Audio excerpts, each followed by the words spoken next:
असम की मौजूदा हालत और व्यापार वंजिए पर इसका असर के संबंध में गुवाहाटी में असम चैम्बर्स ऑफ कॉमर्स ने एक प्रेस कॉन्फ्रेंस को आयोजित किया था।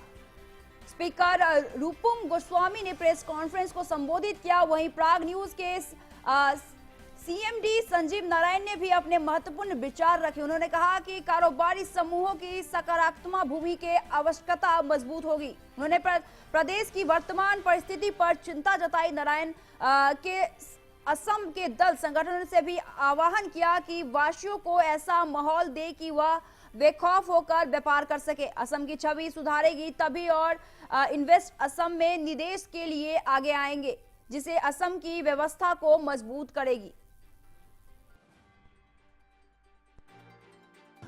ব্যৱসায় যিবিলাক আছে অসমত যিবোৰে ব্যৱসায় কৰি আছে তেখেতসকল যেন কোনো ধৰণৰ চিন্তা নকৰি পেলাই কিবা অসুবিধা পালে তেখেতসকলে যেন আমাৰ আসাম চেম্বাৰ অফ কমাৰ্চত যোগাযোগ কৰে।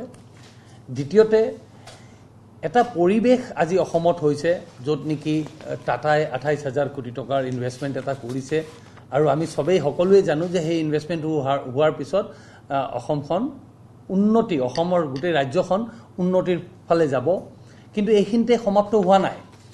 আজি যদি পৰিৱেশটো ইয়াত বেয়া হয়, ইয়াৰ পিছত যিকেইটা ইণ্ডাষ্ট্ৰী ইয়াত আহিবলৈ চিন্তা কৰি আছে তেখেতসকল ইয়াত নাহা হ'ব। আমাৰ সেইটোহে আচল চিন্তা হৈছে আজি ডাঙৰ।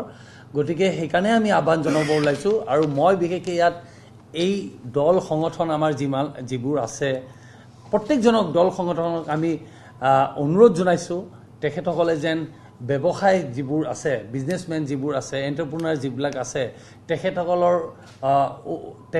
লগত যেন এটা সমন্বয় বজাই ৰাখে। তেখেতসকলৰ লগত যদি মিলা প্ৰীতি কৰি পেলাই চব থাকে, কামবোৰ তেখেতসকলৰো বিজনেছবিলাক কৰিবলৈ দিয়ে, তেতিয়া হয়তো এই পৰিৱেশটো ঠিকে থাকিব আৰু ইনভেষ্টমেণ্ট আহিব।